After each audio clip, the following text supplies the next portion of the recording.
الحمد لله رب العالمين. الحمد لله الذي فرض الجمعة للمؤمنين ليكونوا من الذاكرين، والصلاة والسلام على رسول الله نبينا وسيدنا محمد أفضل الأنبياء والمرسلين، إمام المحسنين والمتقين، الذي أرسل رحمة للعالمين، فصلوات الله عليه وسلامه التام وعلى آله وصحبه وذرياته وأمته إلى يوم الدين. نشهد أن لا إله إلا الله وحده لا شريك له، ونشهد أن محمدا عبده ورسوله الذي لا نبي بعده. أما بعد، فيا عباد الله أحباب الله وأحباب رسوله صلى الله عليه وسلم، أوصي نفسي وإياكم بتقوى الله فقد فاز المتقون، فلا تموتن إلا وأنتم مسلمون. فقال تعالى: يا أيها الذين آمنوا اتقوا الله حق تقاته ولا تموتن إلا وأنتم مسلمون. Hadirin jamaah Jumat rahimani wa rahimakumullah.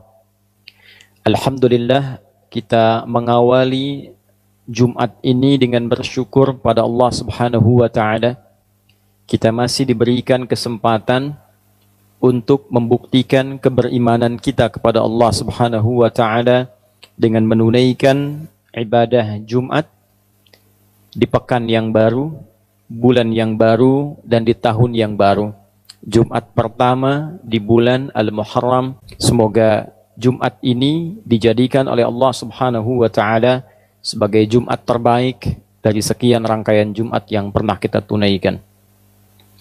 Hadirin, Al-Imam Al-Bukhari mendokumentasikan satu riwayat yang kemudian dikuatkan juga oleh Al-Imam Muslim rahimahumallahu ta'ala.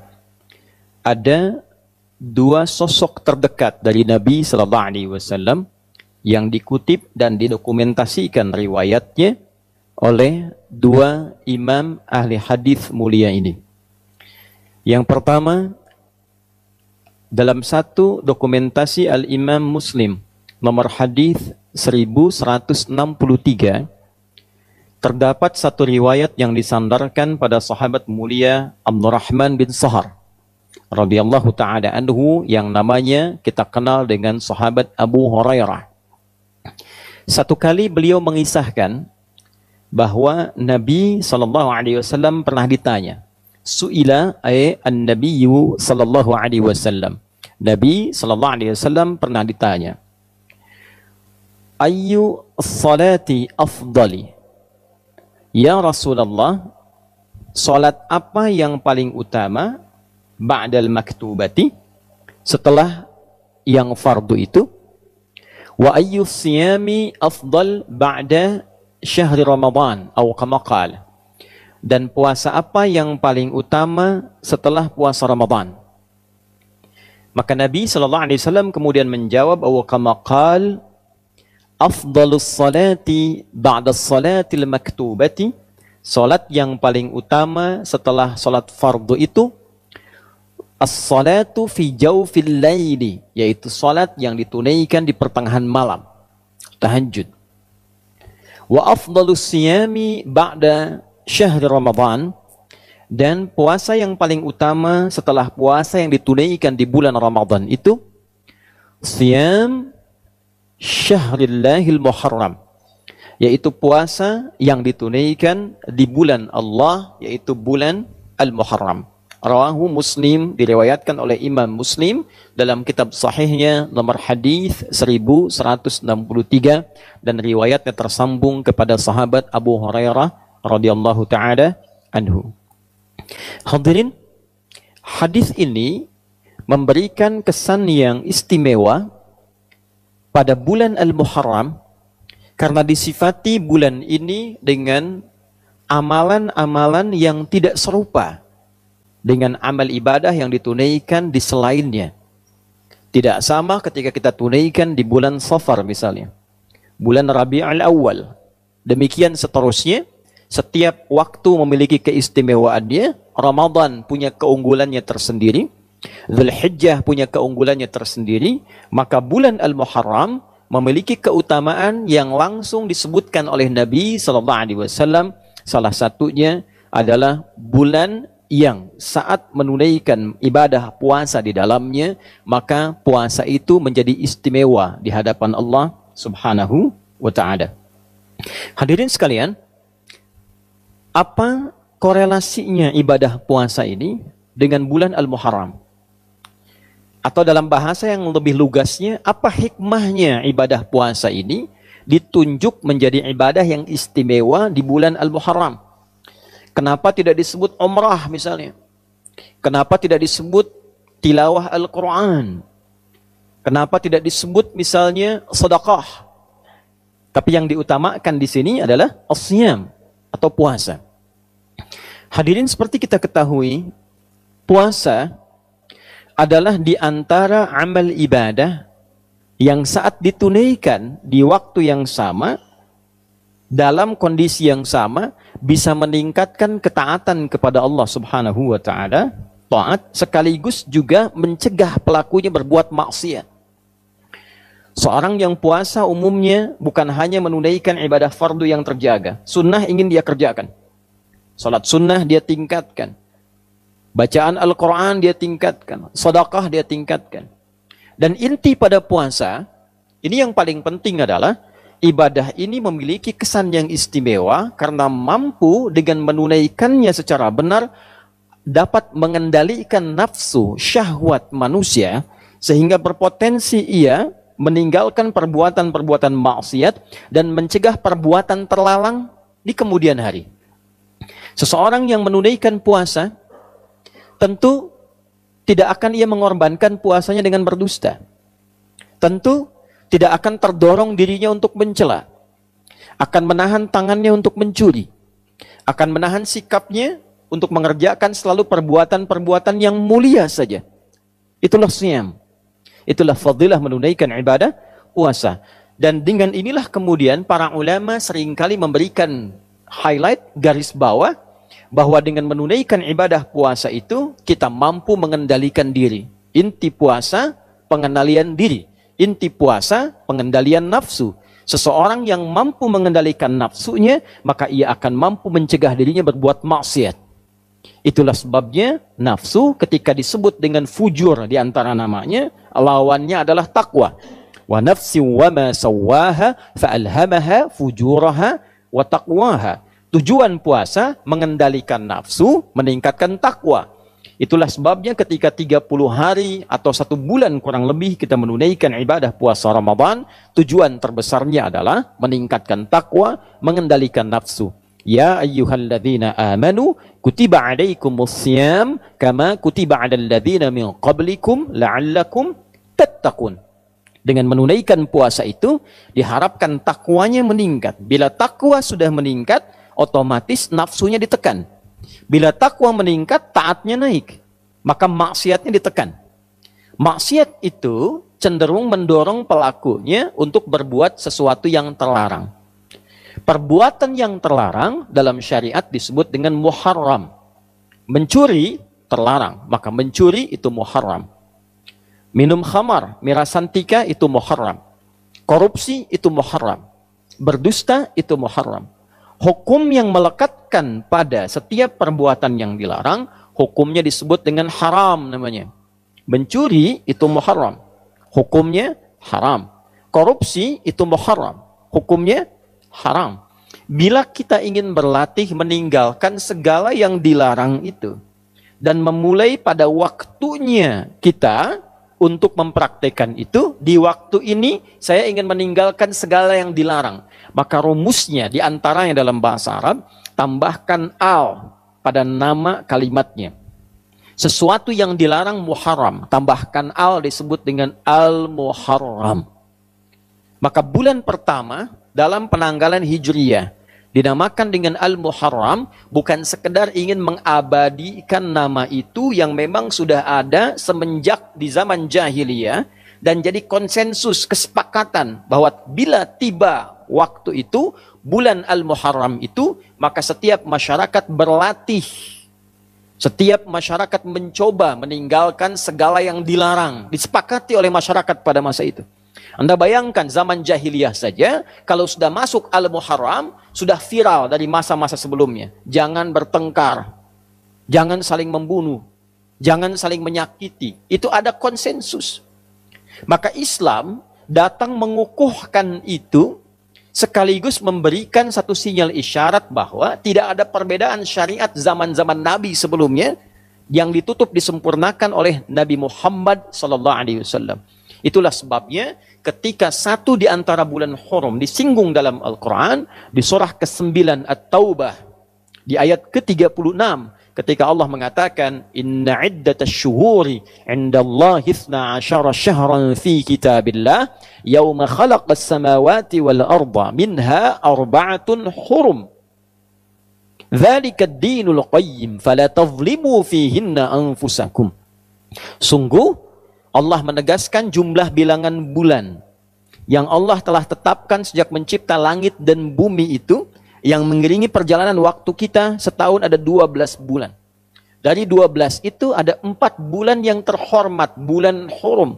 Bulan kita menjaga diri, menjaga kehormatan, mengevaluasi, meninggalkan maksiat. Itulah ketentuan agama yang benar. Maka bila telah tiba di 1 bulan itu, maka jangan sampai kita melakukan perbuatan-perbuatan yang terlarang. Jangan menzolimi diri. Lisan itu fungsinya bicara yang baik. Ketika lisan digunakan pada yang tidak baik, itu zalim namanya.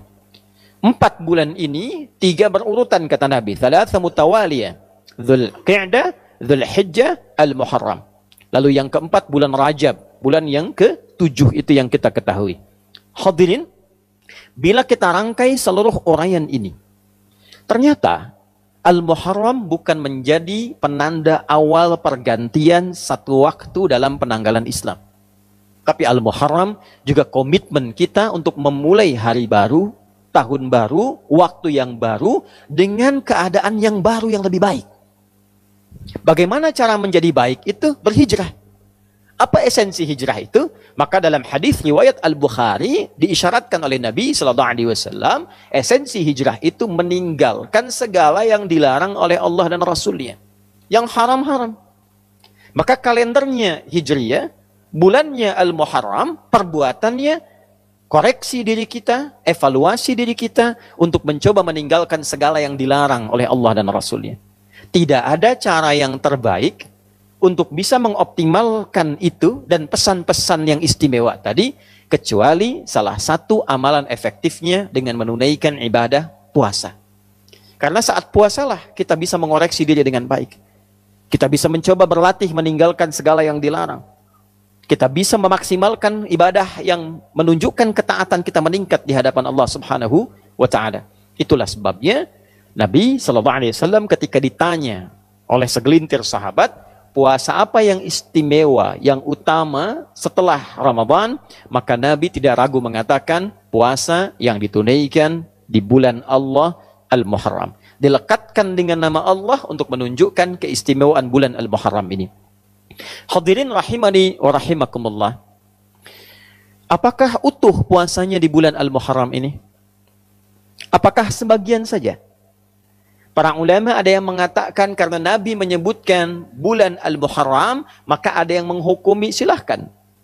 Sebanyak-banyaknya tunaikan di bulan Al-Muharram itu. Ada yang membatasi dengan memberikan keutamaan tanggal 1 sampai 10.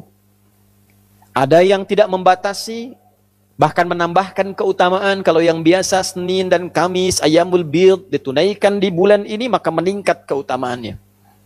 Ada juga di antara penanggalan ini satu tanggal yang istimewa, disepakati oleh ulama tanpa perbedaan, dan riwayatnya tersambung pada sosok mulia, lingkup A1 dari Nabi SAW, satu di antara istri Nabi SAW, Ummul Mukminin, ibunda kita semua, Sayyidah Aisyah radhiyallahu taala anha, Yang hadis ini direkomendasikan oleh para ulama dan terdokumentasikan dalam Sahih Al-Bukhari nomor hadis 4504. Demikian Imam Muslim mengutip pula hadis ini di nomor hadis 1125. Dari Nabi sallallahu alaihi wasallam informasinya dinukilkan oleh Sayyidah Aisyah, beliau mengatakan radhiyallahu taala anha atau kama qalat, tatkala Nabi sallallahu alaihi wasallam berhijrah ke Al-Madinah Al-Munawwarah, maka orang-orang Yahudi pada masa itu sedang menunaikan puasa di hari ke-10 di bulan Al-Muharram, dikenal dengan Ashura. Maka ketika ditanya mengapa mereka puasa, mereka menjawab, inilah hari Musa alaihi salam diselamatkan oleh Allah dari kejaran Fir'aun. Fir'aun binasa, Musanya sentosa. Maka untuk menunjukkan bukti syukurnya, ditunaikanlah puasa sebagai syukur pada Allah subhanahu wa ta'ala. Ini rumus. Boleh diantara nikmat syukur itu kita tingkatkan dan kita syukuri dengan menunaikan ibadah seperti puasa. Nabi muncul hari lahirnya, beliau puasa. Itulah yang menjadi puasa sunnah di hari Senin. Jadi kalau kita merasakan satu nikmat, boleh kita syukuri dengan meningkatkan ibadah, salah satunya puasa. Hadirin sekalian, maka Nabi berkomentar, saya lebih berhak dibandingkan dengan Musa. Maka beliau kemudian menunaikan puasa, meminta umatnya juga menunaikan puasa, sebagai penghormatan pada peristiwa itu. Dan ketika tiba Ramadan, Nabi memerintahkan umatnya memilih, mau tunaikan silahkan, mau tidak juga tidak mengapa. Hadirin, ternyata penelusuran terhadap riwayat, bukan hanya peristiwa Musa yang terbebas saja. Nabi Adam alaihissalam turun ke bumi dan diterima taubatnya oleh Allah setelah menyampaikan kalimat indah yang diterima dari Allah, Rabbana zalamna anfusana wa illam taghfir lana wa tarhamna lanakunanna minal khasirin, yang diabadikan di Al-A'raf itu ternyata terjadinya 10 Al-Muharram. Nabi Nuh alaihissalam ketika kapalnya itu yang telah dihantam oleh badai, kemudian muncul banjir dan beliau selamat dengan pengikutnya, keselamatannya terjadi di bulan Al-Muharram di tanggal ke-10. Dan peristiwa-peristiwa besar lain banyak mengiringi, menunjukkan perubahan, menunjukkan evaluasi, menunjukkan muhasabah yang inti seluruhnya ini terdapat dalam puasa. Jadi wajar ketika tanggal 10 Al-Muharram ada puasa sunnah dan memberikan manfaat menggugurkan dosa yang pernah dilakukan, maka bagaimana cara menjalaninya? Bukan sekedar menahan lapar dan haus, tapi kita mengoreksi diri kita seperti Nabi Adam mengoreksi dirinya, kakek moyang kita. Ada istighfar yang kita bisa sampaikan pada Allah subhanahu wa ta'ala. Yang kedua, ada yang dicontohkan memulai jalan baru untuk meninggalkan maksiat. Umat Nabi Nuh banyak maksiat, muncul banyak cobaan, muncul banyak masalah. Maka tolong dicek. Kalau dalam kehidupan banyak masalah yang tidak tuntas, tidak selesai, coba dicek.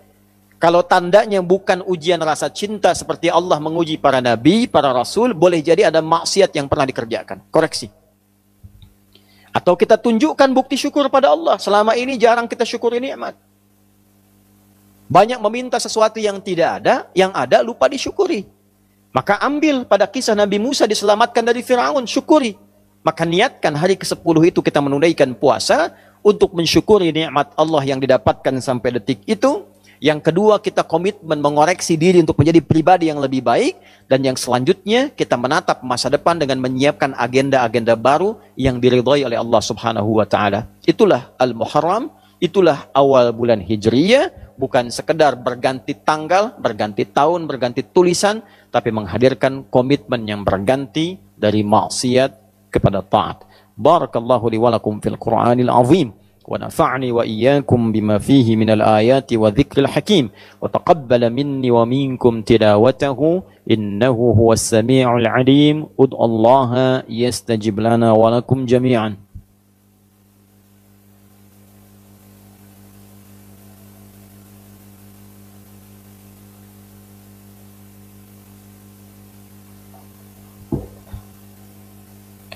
الحمد لله والصلاة والسلام على رسول الله وعلى آله وصحبه ومن والاه أما بعد فيا عباد الله أوصي نفسي وإياكم بتقوى الله فقد فاز المتقون فلا تموتن إلا وأنتم مسلمون نشهد أن لا إله إلا الله وحده لا شريك له ونشهد أن محمدا عبده ورسوله الذي لا نبي بعده فقال تعالى إن الله وملائكته يصلون على النبي يا أيها الذين آمنوا صلوا عليه وسلموا تسليما اللهم صل وسلم وبارك على حبيبك الكريم رسولك المصطفى الأمين نبينا وسيدنا محمد وعلى آله وصحبه أجمعين اللهم نحمدك حمدا كما علمتنا أن نحمدك ونشكرك شكرا كما علمتنا أن نشكرك أنت المقدم وأنت المؤخر بيدك الخير إنك على كل شيء قدير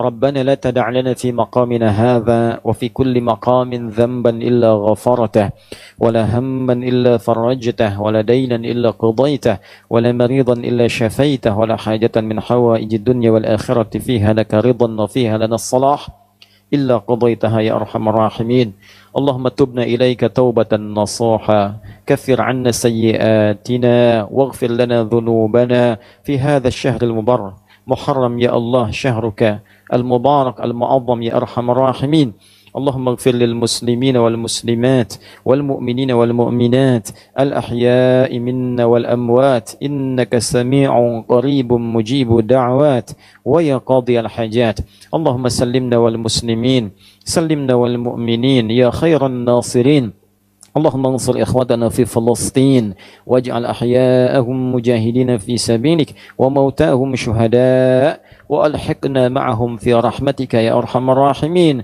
واجعلنا من المصلين في مسجد الأقصى قبل وفاتنا يا أرحم الراحمين اللهم احفظ بلادنا أندونيسيا واجعلها بلدة طيبة وأنت ترضاها واهدي يا الله أمراءها ورؤساءها يا أرحم الراحمين يعدلوا في قرارهم ليخففوا حسابهم يوم القيامة يا أرحم الراحمين اللهم احفظ علماءنا واجعلهم مخلصين لك الدين يا أرحم الراحمين وبارك هذا المبنى مدرسة أخيار ومعهدها يا رب العالمين اللهم ربنا آتنا في الدنيا حسنة وفي الآخرة حسنة وقنا عذاب النار وصلى الله على سيدنا محمد وعلى آله وصحبه وذريته وأمته إلى يوم الدين وآخر دعوانا سبحانك اللهم ربنا وبحمدك نشهد أن لا إله إلا أنت نستغفرك ونتوب إليك والحمد لله رب العالمين عباد الله إن الله يأمر بالعدل والإحسان وإيتاء ذي القربى وينهى عن الفحشاء والمنكر والبغي